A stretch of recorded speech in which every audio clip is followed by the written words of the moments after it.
कचरा।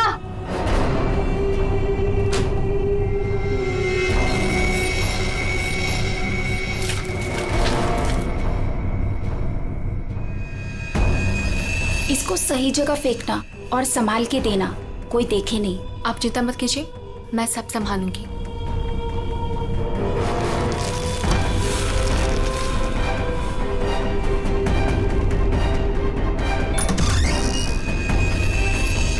जल्दी दो। कौन है बेटा? कोई नहीं माँ, कचरा वाली थी।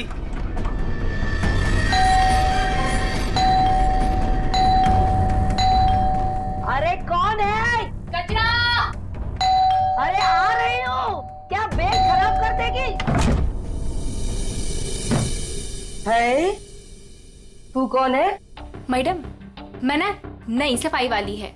वो क्या है ना, सविता गांव गई है तो उसकी जगह मेरे को रखा है यहाँ पे। ये सेक्रेटरी भी ना इन्फॉर्म ही नहीं करता है और किसी को भी रख देता है काम पे। क्या मैडम, सुबह सुबह चिलम चिली करने का। लाओ, वैसे भी मेरे को 10 और घरों में जाना है। लाओ जल्दी दो। है तेवर तो देखो, जैसे ऑफिस ही जाना है तुझे। चल जा, नहीं देते डब्बा। हाँ हाँ तो मत दे।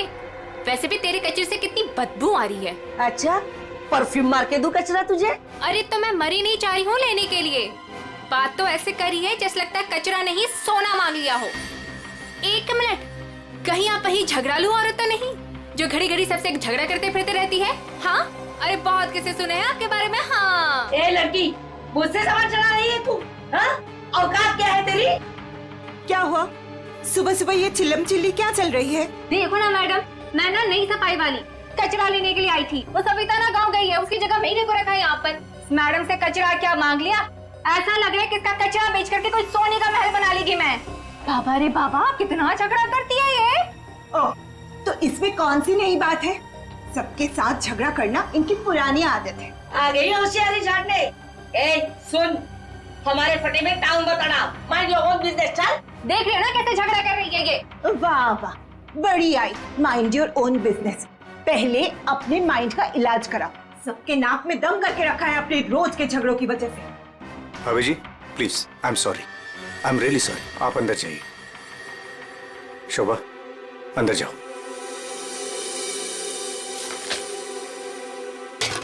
जाओ। खाली लड़ते रहती है, पता नहीं कैसी औरत है ये। आपको बीच में आने के लिए किसने बोला? हाँ?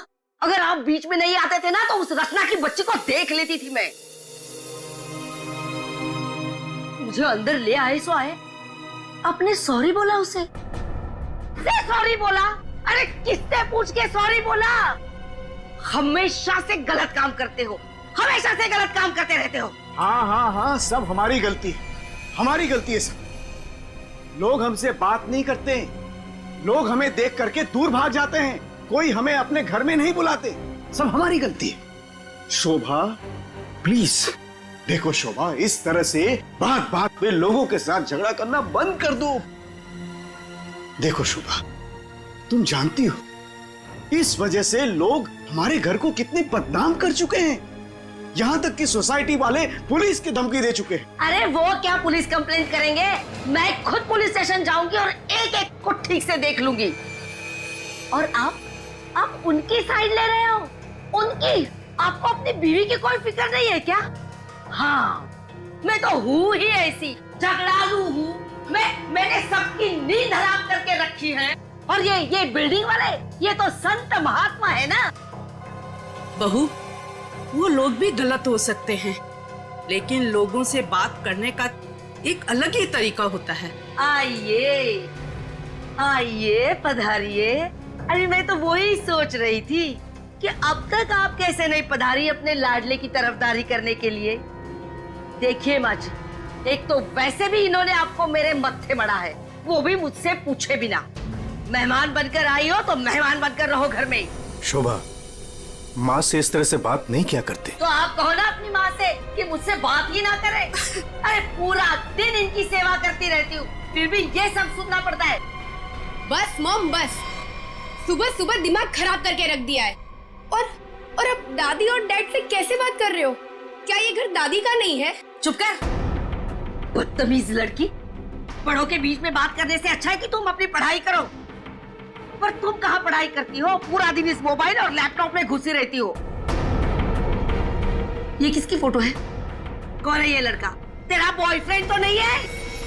मॉम, जैसे अभी आपने बताया ना कि मैं आपके मामले में इंटरफेयर ना करूं, वैसे आप मेरे मामले भी में इंटरफेयर ना करें तो अच्छा होगा। बदतमीज लड़की, मुझसे जबान लड़ा रही है तू? बड़ों से बात करने का तमीज नहीं है तुझे? अगर मुझसे जबान लड़ाई ना तो याद रखना। हाँ, क्या कर लोगे आप? हाँ, क्या कर लोगे? जैसे भैया को इस घर से निकाल दिया वैसे मुझे भी निकाल दोगे? हाँ? काव्या! माँ, शोभा! बस बहुत हो गया। ऐसे किसी जवान लड़की से बर्ताव नहीं किया जाता। माँ, तुम्हें मंदिर जाने में देर हो रहा है ना, तो चलो मैं तुम्हें मंदिर छोड़ देता हूँ। काव्या, तुम्हें कॉलेज जाना है ना, चलो मैं तुम्हें ड्रॉप करता हूँ। चलो जल्दी चलो। तुझे तो मैं देख ही लूंगी। बहुत बदतमीज होने लगी है आजकल।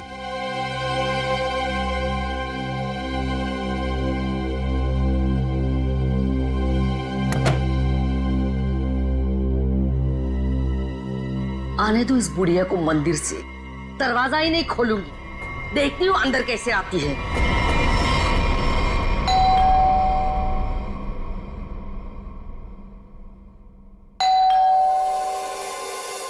शोभा, दरवाजा क्यों नहीं खोल रही हो? शोभा, क्या माँ जी? आपने शोभा को कहीं जाते हुए देखा है क्या? क्या हुआ माँ जी? रचना, तूने शोभा को कहीं देखा है क्या? माँ जी, मेरे इतने भी बुरे दिन नहीं है कि मैं उनको देखूं। पता नहीं उसमें भी उनको कोई प्रॉब्लम हो जाए। पर हुआ क्या? शोभा दरवाजा नहीं खोल रही है। अब सर आप जाके सेक्रेटरी को बुला के लाइए ना प्लीज। अभी बुलाता हूँ। शायद वो बाथरूम में नहा रही हो। इतनी देर से नहा रही है? शायद अपना पाप धो रही होगी। माँ जी, आपके पास घर की दूसरी चाबी होगी ना? नहीं है। एक मिनट माँ जी, मैं आपके बेटे मनीष को फोन करता हूँ। हटिए हटिए।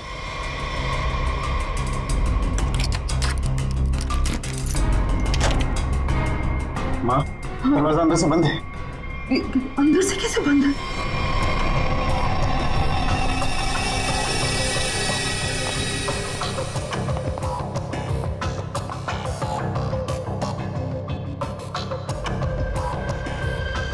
सर, घाव काफी गहरा है।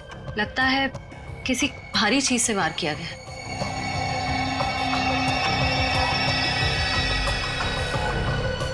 सर, हो सकता है कोई एक्सीडेंट। इनका पैर फिसला और किसी चीज से टकरा के गिर गई। हाँ, एक्सीडेंट हो सकता है। एक काम करो, घर में जितना सारा फर्नीचर है चेक करो, उसके कॉर्नर चेक करो फर्नीचर के, और फिर देखो कहीं पर नुकीली चीज है क्या, शायद उससे टकराई हो। सर,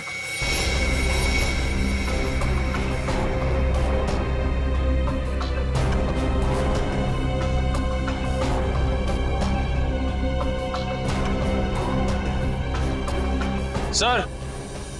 हाँ निखिल।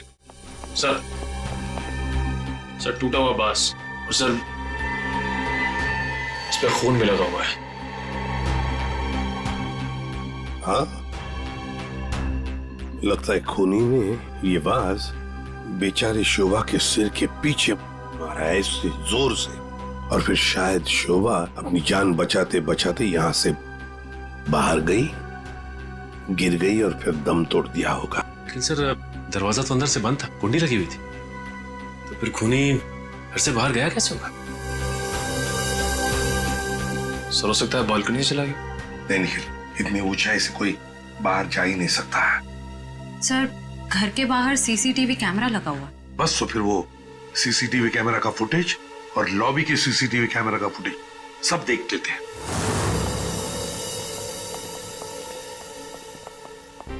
मनीष जी, आज सुबह आप, आपकी माँ और बेटी काव्या जब घर से बाहर गई तब शोभा जिंदा थी, है ना?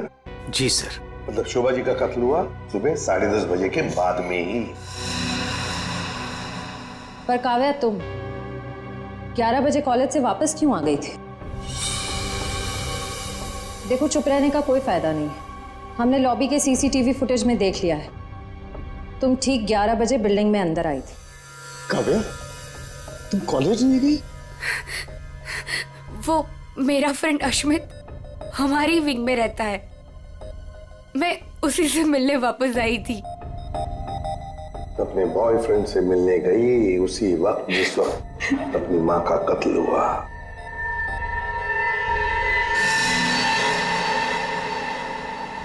तुम कौन हो? मैं रितेश। रितेश आपका बेटा? जी सर। पर तुम तो घर छोड़कर चले गए थे। जी वो मैं घर छोड़कर नहीं गया था, मुझे इनकी पत्नी ने घर से निकाल दिया था। मतलब तुम्हारी माँ ने, यही आदर रखते हो अपनी माँ के लिए, यही संस्कार दिया? जब तुम यहाँ रहते नहीं थे तो किस लिए आए थे यहाँ पर?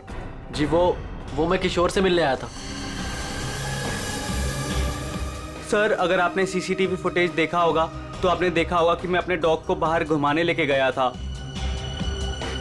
क्या बात है किशोर, जब ये रितेश तुम्हारे घर पे तुमसे मिलने आया तो तुम अपने घर से बाहर कुत्ता घुमाने निकल गए? हाँ? सर वो हमेशा आता जाता रहता है, पर इसमें प्रॉब्लम क्या है? प्रॉब्लम है शोभा जी का कत्ल हुआ है, समझे?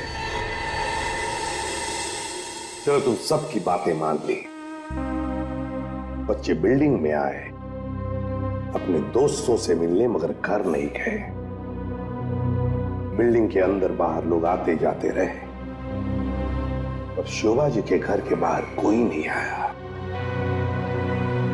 काश अगर कोई भी, एक भी शोभा जी से मिलने जाता तो शायद आज बेचारी मासूम शोभा बच जाती। सर वो कोई बेचारी औरत नहीं थी, जैसी औरत थी उसके साथ वैसा ही हुआ। क्या मतलब? माफ कीजिएगा मनीष भाई, सोसाइटी की इज्जत का सवाल है। सर शोभा जी का सोसाइटी में किसी के साथ भी बिहेवियर अच्छा नहीं था। आए दिन छोटी छोटी बातों में झगड़ा करती थी। इवन सर आज भी उनका झगड़ा हुआ था। झगड़ा हुआ था? किसके साथ? इनसे, रचना जी से। ओ सर मैं सर मैंने उसको नहीं मारा सर, मैंने तो कभी किसी मच्छर को भी नहीं मारा सर। एसीपी साहब, इन सोसाइटी के सारे लोगों को मैं जानता हूं, इनमें से ऐसा कोई नहीं है जो शोभा को इस तरह से मार सके। मगर शोभा जी का खून तो हुआ है ना, किसी ने तो किया है। अरे तारिका, ये क्या कर रही हो? ऐसा क्या करते हो डॉक्टर साहब ने? करने दीजिए ना सर, कुछ भला करने जा रही है तो उसे टोकना ठीक नहीं है ना सर? अरे नहीं, मैं जानता हूं अच्छी तरह से। जिस दिन मैं वहां पर लाशों की जगह लेटा हुआ होऊंगा ना, तुम लोग सबको मिठाई बांटने वाले हो, जानता हूं मैं तुम्हारे सारे इरादों के गुब्बारों को उड़ने से पहले ही फोड़ करके दम लूंगा, समझे? हमारी वजह से आप बच गए सालू के साथ, वरना तारिका ने तो आपका सर फोड़ ही दिया था। अरे मैं तो सिर्फ इनायत कर रही थी। अच्छा, सालू के साथ का सर फोड़ने का? जी नहीं, इस औरत के सर पे किस चीज से बहुत जोर से मारा गया है जिससे इसकी मौत हो गई, ये पता लगाने के लिए। देख सालुंखे, किस चीज से मारा ये तो हमें पता है, यही मर्डर वेपन है। हाँ, इस पे तो हमें इनका खून भी मिला था जो उस वक्त तक सूखा भी नहीं था। ये लो, बहुत बढ़िया। है? जो भी वहां पर मिला उस पर भरोसा करके आगे सीधे आना, कमाल है, बिना अपना दिमाग लड़ाए। है? तारिका, कई बार मैं सोचता हूँ अगर हम नहीं होते तो इन लोगों का बेचारों का होता क्या है? ये बात हमें क्राइम सीन पर मिला है। अगर इससे नहीं मारा गया तो फिर इस पर खून कहां से आ गया? क्या अपने आप चल के आ गया है? ये मैं नहीं जानता हूं, लेकिन हाँ ये मैं जरूर जानता हूं कि ये मर्डर वेपन नहीं। डॉक्टर साहब, आप इतने कॉन्फिडेंस के साथ कैसे कह सकते हैं? हाँ, अब आए पॉइंट पर। तो सुनो, इस औरत की मौत हुई है खोपड़ी की हड्डी टूट जाने की वजह से, और हड्डी टूटी नहीं, चकनाचूर हो गई।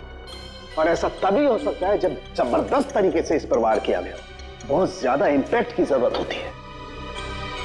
और इस वार से कितनी भी जोर से क्यों ना मारा गया, हड्डी इस तरह से चकनाचूर नहीं हो सकती। अगर इनका खून इस वार से नहीं हुआ है तो फिर किस चीज से हुआ है? बहुत भारी चीज से इसके सर पे वार किया गया है। बहुत भारी चीज से? तो फिर सालुंखे, हमें वहां क्राइम सीन पर इसके अलावा और कोई भारी चीज नहीं मिली, समझे? दया, इसके पास और कोई जवाब नहीं है, हमारा टाइम बर्बाद कर रहा है। चलो। एक मिनट, मैं टाइम बर्बाद कर रहा हूँ? हाँ। मैं डॉक्टर सालू के तुम लोगों का टाइम बर्बाद कर रहा है? हाँ। ठीक है, तो मैं खुद वहां क्राइम स्पॉट पे जाकर के ये थ्योरी प्रूव करके दिखाऊंगा बॉस। तब पता लगेगा कौन टाइम बर्बाद कर रहा है, मैं या तुम खुद अपना टाइम बर्बाद करो। तारिका मेरे बैग, अरे बैग दो ना तुम यार, मैं बताता हूँ इन्हें कौन टाइम बर्बाद कर रहा है। Fast quick. सब अभी बता दो, मैं टाइम बर्बाद कर रहा हूँ। सालून के साथ तो कोयले के इंजन की तरह धुआं उड़ाते हुए चले गए। गुस्सा हो गए क्या? हाँ, तुम्हारी वजह से। अब आएगा मजा।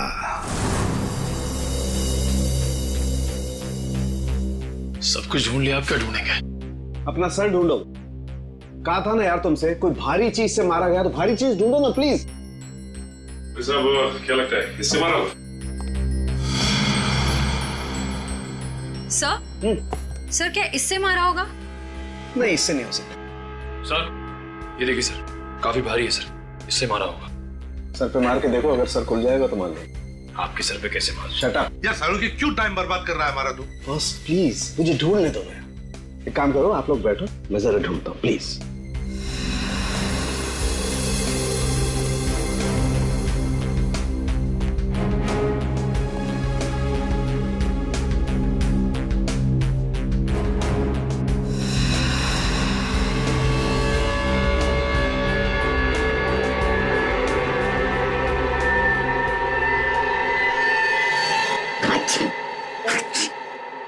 पूरी दुनिया में सर्दी फैलाएगा।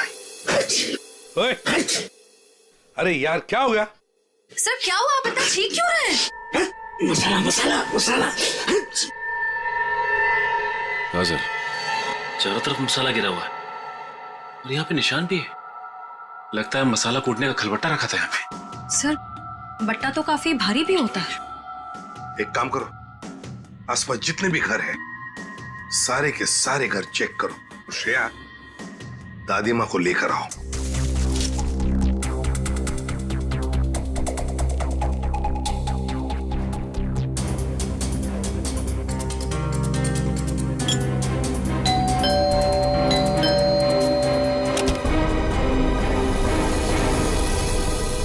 आप लोग? हमें आपके घर की तलाशी लेनी है। लेकिन खून तो वहां हुआ है, आपको यहाँ क्या मिलेगा? देखिए, आपकी बिल्डिंग में खून हुआ है। क्या आप चाहती हैं कि एक और खून हो जाए? प्लीज हमें अपना काम करने दीजिए। ओके, आइए।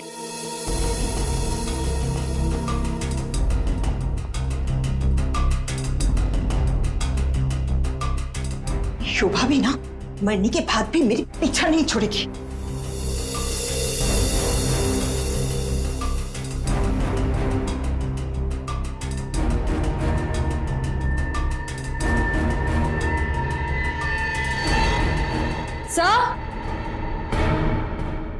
श्रेया, सर ये देखिए।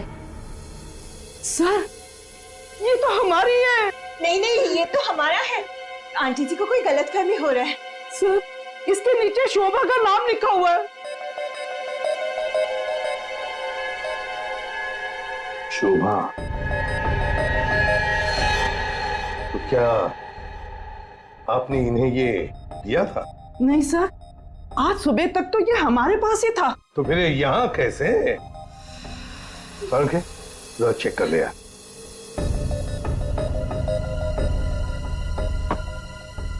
वो क्या है ना सर, मैंने गुल्लू के पापा को छोले खिलाने का वादा किया था। शोभा जी तो मर ही गई थी, वो इससे क्या करती, इसलिए मैं ये लेके चली आई। मैंने कोई खून नहीं किया सर, मैं सच बोल रही हूँ सर, मैंने कोई खून नहीं किया। बॉस, इन पर तो कहीं भी खून के ट्रेसेस नहीं। खून का निशान नहीं?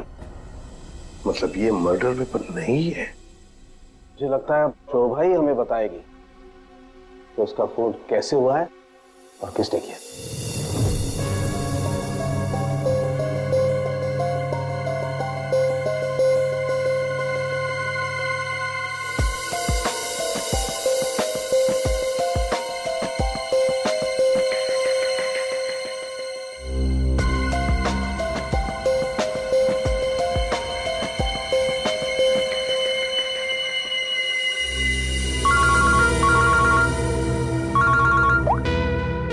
आसान के बोल। अच्छा, गेरू मिट्टी। अच्छा ठीक है सचिन, मर्डर वेपन का पता चल गया है। और वो क्या है सर? गमला। गमला? हाँ गमला। साळुंके को शोभा के कान में गेरू मिट्टी के कुछ अंश मिले। गेरू मिट्टी जो गमले में इस्तेमाल होती है। सर हमें शोभा के घर में एक भी फ्लावर पॉट नहीं मिला है। देखते हैं।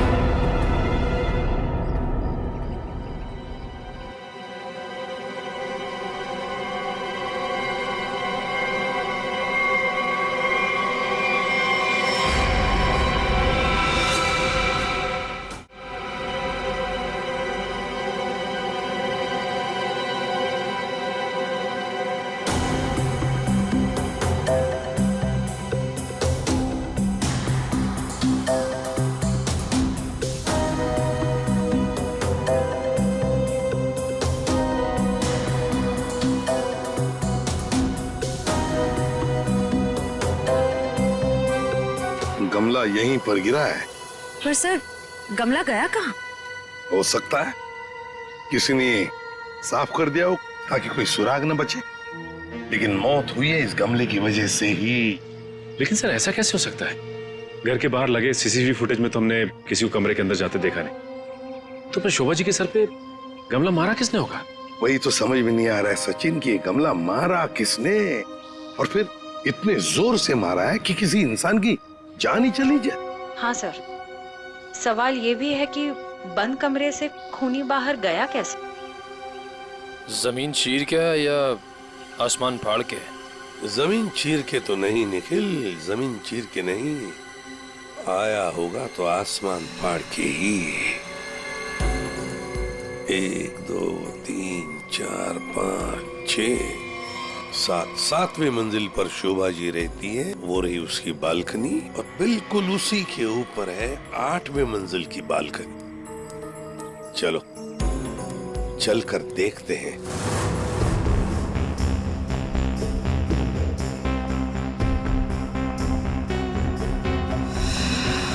सर? श्रेया, सर ये देखिए, स्टैंड जैसा कुछ है। स्टैंड जैसा तो है।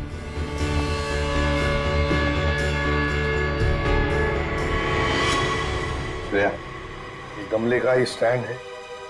गमला इसी स्टैंड पर था। ये देखो, यहाँ से गमला यूं धक्का मार के नीचे फेंका गया। ये फ्लैट किसका है? सर किसी एनआरआई का है, और बिल्डिंग का सेक्रेटरी होने के नाते इसकी चाबी सिर्फ मेरे पास ही रहती है। सर क्या हाल फिलहाल में यहाँ पर कोई आया था? मुझे नहीं पता। तुम्हें पता नहीं? तो फिर इसका एक ही मतलब हो सकता है कि जबकि इस फ्लैट की चाबी सिर्फ तुम्हारे पास ही है, तो इस फ्लैट में भी सिर्फ तुम ही आए होंगे। ये क्या कह रहे हैं सर? मेरे कहने का मतलब है कि फ्लैट की चाबी उन्होंने मुझे दी थी। क्या है सर कि सारे एम्प्टी फ्लैट की चाबी ऑफिस के ड्रॉअर में होती है। एजेंट लोग सर कभी भी आते जाते रहते हैं, तो सर मैं 24 घंटे उनके लिए घर पे थोड़ी ना रहूंगा सर। ये खाली फ्लैट्स की चाबियां ऑफिस में रहती है, ये बात सबको पता है? हाँ, हमारे सारे रेजिडेंट्स और सारे कमिटी मेंबर्स को ये बात पता है। हमारे अलावा कोई भी कभी भी ऑफिस जाकर चाबी ले सकता है। वाह, देखा कितने अच्छे सेक्रेटरी है ये सोसाइटी के, जबकि सारी जिम्मेदारी तुम्हारे ऊपर है। फ्लैट के अंदर कोई भी घुस सकता है, कुछ भी कर सकता है। यहाँ तो एक खून हुआ है, खून, समझे? और ये जिम्मेदारी सिर्फ तुम्हारी है। सर खून तो शोभा जी के फ्लैट में हुआ है सर, इससे इस फ्लैट का क्या कनेक्शन हो सकता है सर? जाइए, आप जाइए नीचे और सबको इकट्ठा कीजिए, सारे रेसिडेंट्स को कंपाउंड में। जाइए जल्दी। जी सचिन, ये देखो, हम हैं 8वें मंजिल की बालकनी पर और शोभा जी रहती थी 7वें मंजिल पे।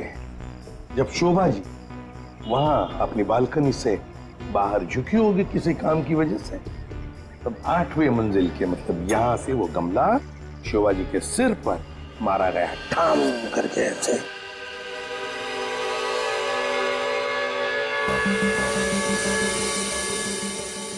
भगवान का लाख लाख शुक्र है, वरना आज तो मसाला कूटने के चक्कर में मेरी कुटाई हो जाती उन सीआईडी वालों के हाथों। इसीलिए छोले को मारो गोली, ये लौकी खिला दूंगी गुल्लू के पापा को। ओह गॉड!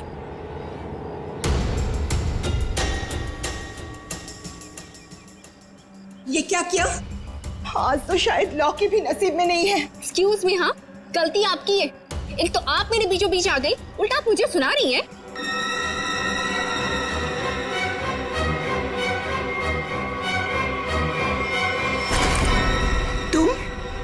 तुमको तो मैंने कहीं देखा है। देखिए, आपका जो कुछ भी नुकसान हुआ है उसके लिए आई एम सॉरी। मैं थोड़ी जल्दी में हूँ। रुक रुक, तुम वही सफाई करने वाली हो ना? छोड़ मेरे हाथ। तेरी वजह से वो शोभा मेरे ऊपर राशन पानी लेके चढ़ गई थी। कौन शोभा? कैसा राशन पानी? मैं कुछ भी नहीं जानती। Excuse me. अरे स्क्वीज तो तेरी आज मैं करूंगी। तेरे जाने के बाद ही शोभा का कत्ल हुआ था। क्या? चल मेरे साथ, सीआईडी के पास चल। चल चल।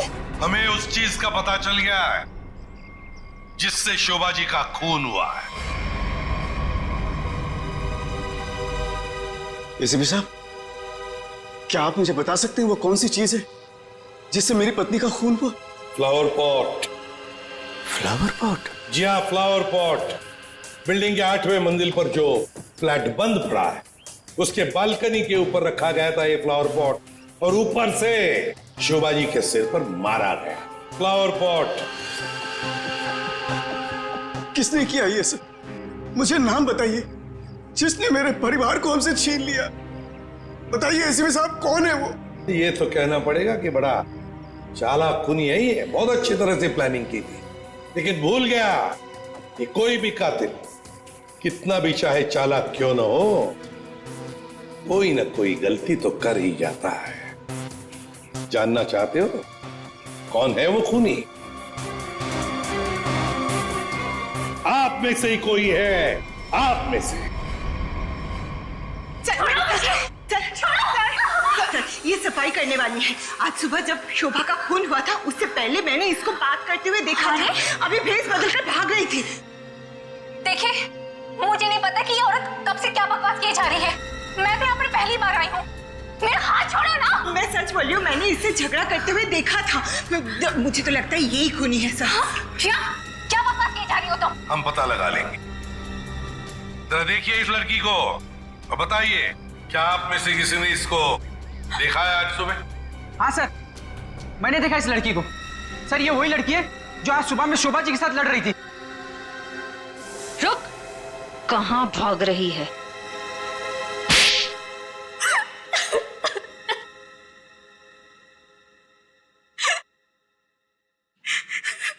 ये सब रोना धोना बंद करो और बताओ कौन कौन है इसके पीछे।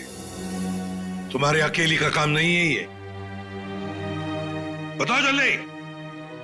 कौन कौन मिला हुआ है तुम्हारे साथ इस काम में? है? क्यों खून किया शोभा का? खून? नहीं सर, मैंने कोई खून नहीं किया। मुझे कुछ नहीं पता, मैं सच कह रही हूँ।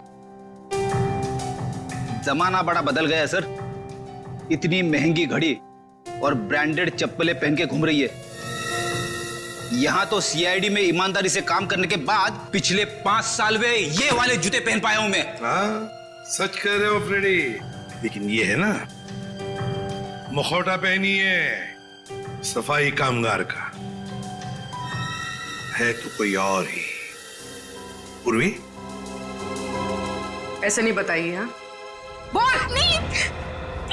प्लीज मैम, मुझे मत मारिए। मैं बताती हूँ, मैं सब सच बताती हूँ। दरअसल मेरे पास एक फोन कॉल आया था। कौन लोग थे मुझे नहीं पता, लेकिन वो लोग शोभा से बदला लेना चाहते थे। बदला कैसे लेना है वो सारे इंस्ट्रक्शन मुझे फोन पर बता दिए गए थे। मैंने बस उसे फॉलो किया था और कुछ नहीं किया था, खून नहीं किया था सर। एक अनजान आदमी ने तुम्हें फोन कॉल किया और तुम उसकी मदद करने के लिए तैयार हो गई? हाँ सर। ऐसी क्या दुश्मनी थी तुम्हारी शोभा से? सर, शोभा अच्छी औरत नहीं थी। वो बहुत ही घमंडी और झगड़ालू किस्म की औरत थी। समय एक स्टोर में सेल्स गर्ल का काम किया करती थी। मेरे स्टोर में आई वो एक दिन, नेल पेंट दिखाने के लिए कहा। नेल पेंट का ढक्कन जब मैं खोल रही थी तो सर गलती से वो नेल पेंट की कुछ बूंदें उसके साड़ी के पल्लू पे गिर गई थी सर। उसके बाद उसने जो हंगामा खड़ा किया मैंने उससे माफी मांगी, मिन्नती की कि प्लीज मुझे माफ कर दीजिए, लेकिन उसने मेरी एक बात भी नहीं मानी। मैनेजर के पास चली गई सर। मैनेजर ने मुझे नौकरी से बाहर निकाल दिया। 2 महीने तक मुझे कहीं कोई नौकरी नहीं मिली। घर का किराया तो दूर, खाने तक को मेरे पास पैसे नहीं थे।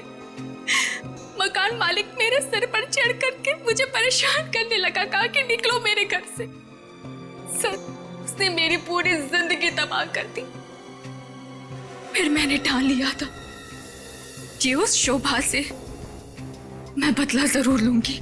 इसलिए तुमने कानून को अपने हाथ में लेने का फैसला किया है? सर, मैं मानती हूँ कि मुझसे बहुत बड़ी गलती हो गई। प्लीज आप लोग मुझे माफ कर दीजिए, प्लीज। ये लो, सब कुछ मान लिया तो माफी मिल गई? ऐसे लगता है तुम्हें?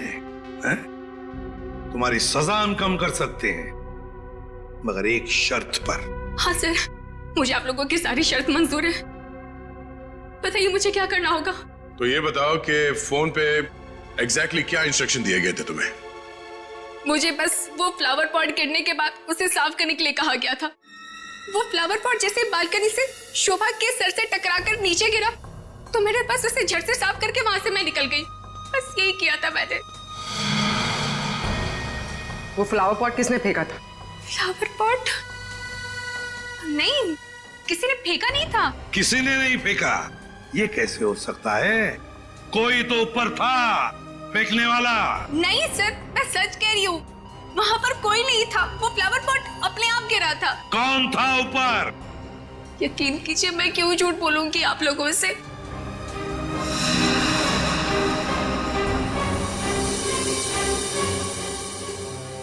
निखिल, पता लगा किसका फोन आया था शीला को इंस्ट्रक्शंस देने के लिए? सर, टूटे हुए फ्लावर पॉट के टुकड़े अच्छी तरह से देखो।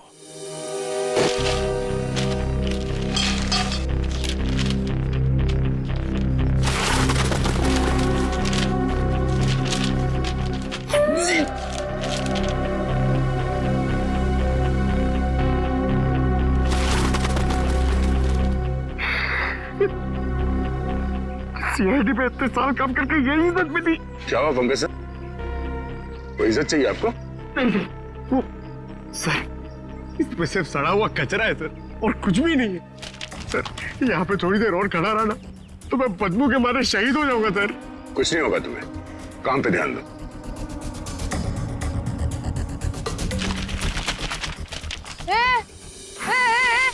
ये क्या कर रहे हो? ये मेरा इलाका है, यहाँ मैं किसी और को कब्जा जमाने नहीं दूंगी। अरे कौन कब्जा करना चाहता है? मेरा बच्चा है तो मैं खुद यहाँ से सलट लूं। तो फिर मेरे इलाके में कचरा चुनकर ये मेरे पेट में लात क्यों मार रहे हो? अरे मेरी माँ, आपके पेट पे कोई लात नहीं मार रहा है, मैं खुद यहाँ पे अपनी नौकरी बचा रहा हूँ। देखो, तुम लोग जाओ यहाँ से, ये मेरा इलाका है, मैं किसी और को कचरा चुनने नहीं दूंगी। जाओ जाओ। हम लोग सीआईडी से हैं और इस कचरे में सुराग ढूंढ रहे हैं। हाँ? सीआईडी? रुक रुक, देखो जरा, चलो। सर, हाँ, सर पे पैर रख के भाग गई सर। आपको थोड़ा सॉफ्ट रहना चाहिए, आपको देख के डर के भाग गई। सर वो टाइम नहीं ना, वो कचरा।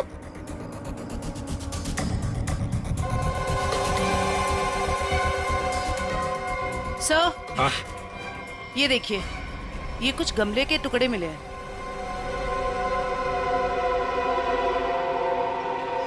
सर, खून लगा हुआ है। हाँ दया, लगता है ये वही फ्लावर प्लॉट है जिससे खून हुआ है। अब ये खून शोभा का है या नहीं, ये तो फोरेंसिक लैब से ही पता चल जाएगा। लेकिन और भी तो कुछ होना चाहिए यहाँ पर, और कुछ होना चाहिए। देखो जरा, अच्छी तरह से देखो दोबारा। सर बाकी तो हमने हर जगह देख लिया सर, और ऐसा कुछ मिला नहीं। जो देखो तो सही। इधर यहाँ। मैंने कुछ नहीं किया साहब, मैं निर्दोष हूँ साहब, मैं निर्दोष हूँ। कुछ नहीं किया तो हमें देखे भागी क्यों? वो साहब, बिरजू कह रहा था कि जब भी पुलिस वाले देखो ना तो अपनी जान बचाओ और भागो, पता नहीं फिर कब मुसीबत में फंस जाए। एक मिनट, देखो, किसी भी मुसीबत में नहीं फंसोगे तुम। इतना बताओ, क्या सुबह तुमने यहां से कुछ कचरा उठाया था? हाँ? घबराओ मत, उठाया था कचरा? हाँ, उठाया तो था, इस थैले में ही है। दिखाओ जरा। नहीं नहीं, मैं नहीं दूंगी, ये मेरी रोजी रोटी है साहब। अरे हमें उसका भजिया नहीं तलना है, हमें सिर्फ ये देखना है कि उसके अंदर क्या है। इधर दो।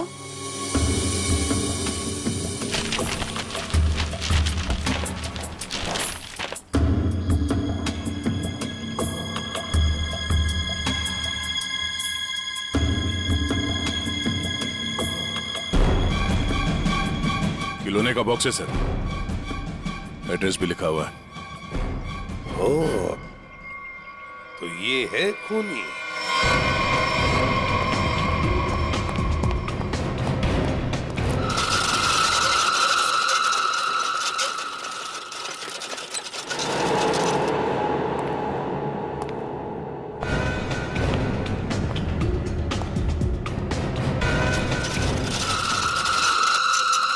कौन है? कौन है? अरे कौन है यहाँ? सामने आओ। कौन है?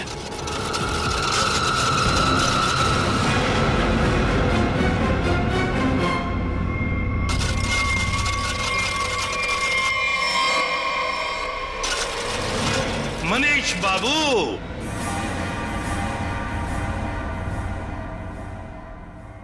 हाँ, खिलौनों के साथ बहुत खेल खेल लिए, अब ये तुम्हारा खेल खेलना खत्म। मैंने आगे रास्ता बंद है। मैंने कुछ नहीं किया। अब ये बता, शोभा को क्यों मारा तुमने? मैंने नहीं मारा, मैंने नहीं मारा।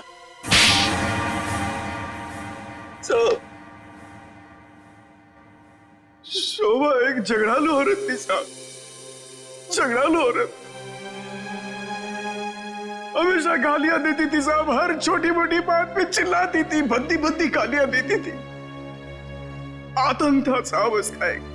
हम सबको वो मेंटली टॉर्चर दे रही थी साहब, लेकिन फिर भी हम सबने सहा, हर बात को सहा साहब। जब तक ये बात घर के चार दीवारी तक थी तब तक तो ठीक था, लेकिन धीरे धीरे ये बात साहब घर के चार दीवारी से बाहर निकल के मोहल्ले तक फैल गया।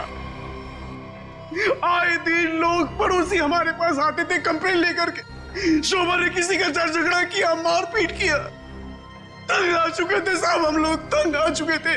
फिर भी हमने शोभा को समझाने की कोशिश की, मगर वो नहीं समझती थी, नहीं समझती थी साहब। हमने तो थक के छोड़ दिया था ये सोचना कि उसे समझाना रोकना हमारे लिए मुमकिन ही नहीं है साहब। बस सिर्फ इसी वजह से तुम लोगों ने उसकी जान ले ली? तो और क्या करता, और क्या करता साहब, बताइए आप मुझे। सोसाइटी वालों ने उसे तंग आकर के हमें नोटिस दिया घर खाली करने के लिए। अगर हम घर खाली नहीं करते इस सूरत में वो हमें पुलिस की धमकी दी।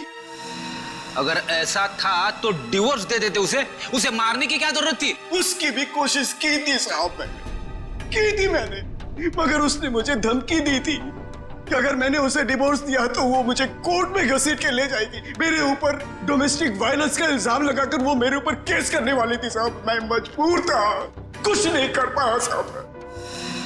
रितेश, शोभा तो तुम्हारी माँ थी ना? सर, माँ का प्यार इस दुनिया में सबसे बड़ा प्यार होता है सर, पर वो तो सिर्फ अपने आप से प्यार करती थी सर। उसकी जरूरतें, उसका घमंड सिर्फ उसके लिए ही था सर। इस वजह से जब उसे मेरे और मेरी गर्लफ्रेंड वानी के बारे में पता चला तो उसने इंसल्ट करके मुझे घर से बाहर निकाल दिया सर। और इसलिए जिस माँ ने तुम्हें जन्म दिया उसे ही मौत की नींद सुला दी तुमने, सिर्फ अपने खुशियों के लिए। हा? एक दिन रितेश मेरे पास आया एक सुझाव लेकर। उसने कहा कि पापा, अगर हमारी जिंदगी में शांति और चैन चाहिए तो शोभा की जिंदगी खत्म करनी होगी।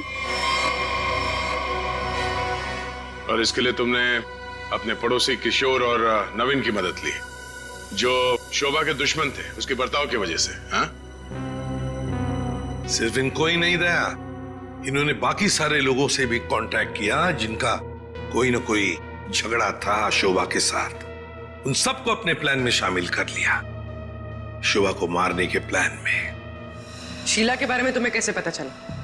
काव्या ने मुझे बताया उस दिन शीला और शोभा के झगड़े के बारे में, क्योंकि काव्या शोभा के साथ ही स्टोर में गई थी। तो तुम्हारे इस प्लान को अंजाम देने के लिए कोई बाहर वाला चाहिए था, और ये शीला इस काम के लिए एकदम परफेक्ट थी, और इसे शोभा से बदला लेना था, इसलिए ये भी मान गई।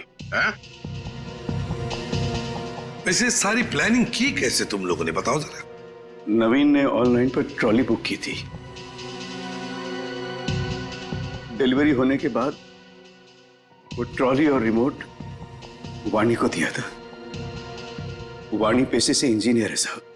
वो ट्रॉली और गमले को किस तरह से रखना है इसकी प्लानिंग उसने नहीं की थी, और फिर वो ट्रॉली और रिमोट लाके किशोर को दे दिया, और फिर काव्या और रितेश ने मिलकर वो गमले और ट्रॉली को ऊपर बैल्कनी में सेट कर दिया।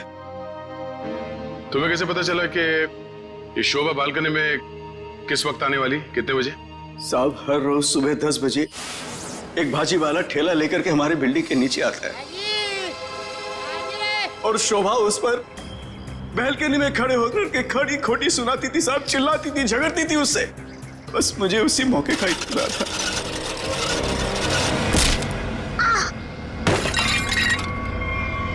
और फिर मैंने मां को फोन किया।